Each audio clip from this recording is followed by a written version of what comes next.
AI games have evolved a lot, but still most people are only able to make AI games that look like this. And even if they make a game, they are not able to push the game to an audience and make money from the game. But that changes today. I'm going to exactly show you how to make viral AI video games and how to actually post these games online so that people will be able to play your game and in turn make you some money. So first, let's create some 2D games using Claude. For the first example, I want to show you that these AI models have evolved enough that they can completely recreate actual viral games.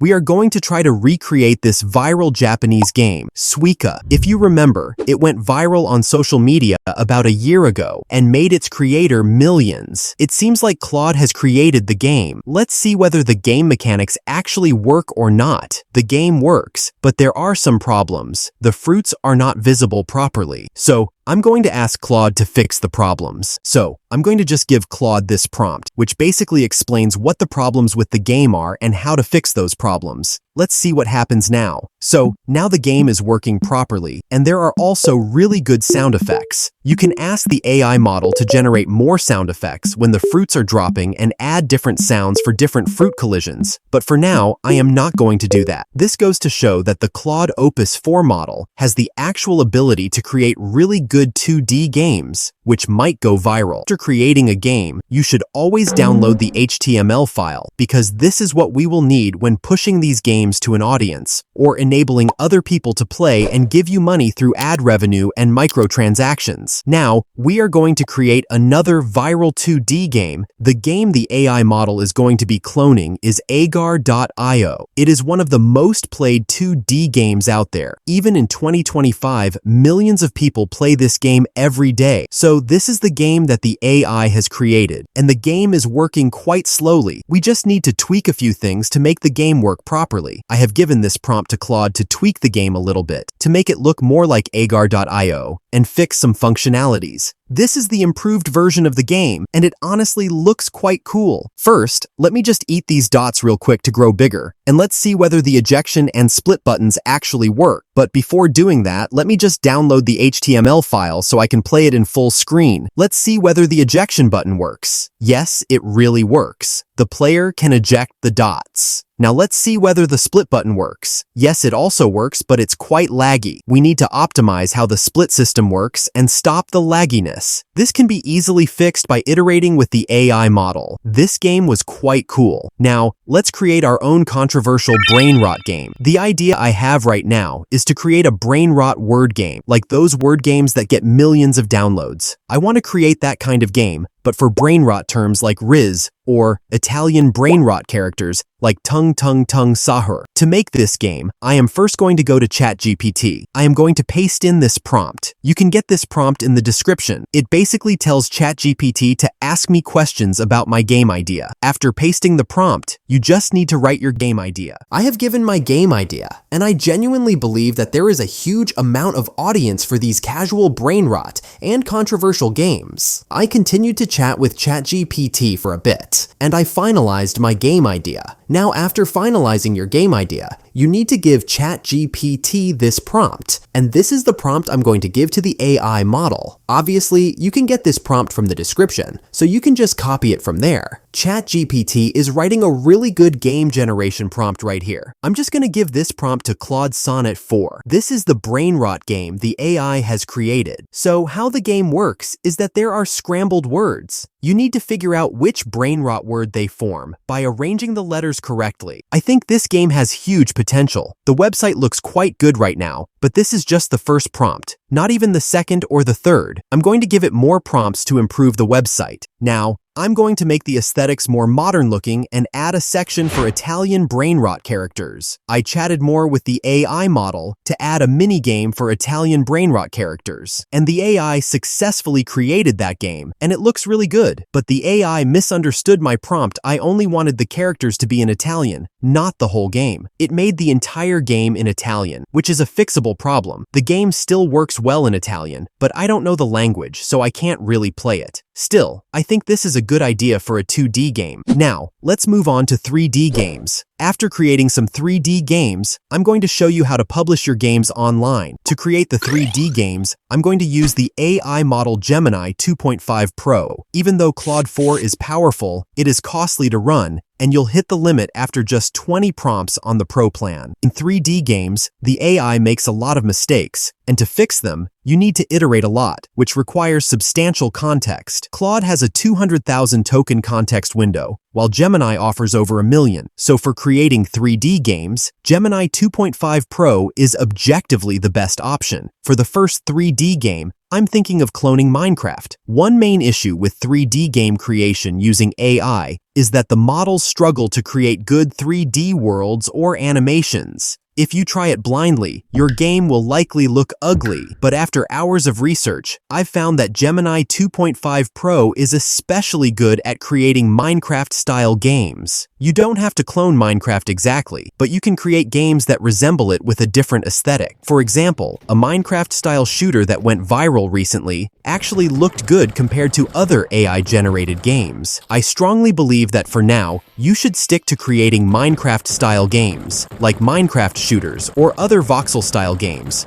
This is the prompt I'm giving it, and it's really simple. You just input your game idea, and always use this specific description to refer to the visual style you're aiming for. I'm now going to send it to the AI model. This is the common problem you'll face with all AI models. There are going to be a bunch of errors, and you'll need to keep clicking this button and providing context for the AI to fix those errors properly. That's why using an AI model with a large context window is the best option. Right now, the character is just falling, so I'm going to give the AI this prompt to fix the game. There are still some problems. The character isn't working properly. The character is glitching constantly and there's no surface detection. The player just falls through the blocks. I'll keep giving prompts to the AI until we get a stable game structure. It usually takes around 5 to 10 more prompts to create a fully functional game. After about 30 minutes of working with the AI model, I finally created a Minecraft clone. The game looks cool and is actually great, but I don't like the tree texture. Of course, I'll change it later. And the game also needs a lot of optimizations because it currently lags. Maybe that's due to my slow internet, but optimization is still important. You'll only be able to create voxel-style games like this. You can add shooting or other mechanics. It's a really cool game that you can optimize further. You'll also be able to copy the code and add it to your website. Anyways, now let's talk about how to create the website to host the games and how to actually sell the games or run ads on them. To do that, we are going to go to a website called lovable.dev. This web app uses the Claude models to create the website. What is good about it is that you can implement Stripe with your site, enabling you to receive payments from your customers online. For that reason, I am going to be using lovable.dev. Now what you're going to do is give this prompt to the AI. You can just ask the AI to create a hosting website for your games, and it will do it. This is the demo website that the AI model has created, and it actually looks really cool. The website looks very professional, and it has also implemented a credit system. You can easily connect your Stripe payment system with this AI to enable online purchases. It is simple. You just need to provide the information about your Stripe account that the AI model asks for. You can also connect it with Supabase to remember your users and enable them to make payments and have an account. It is easy to do.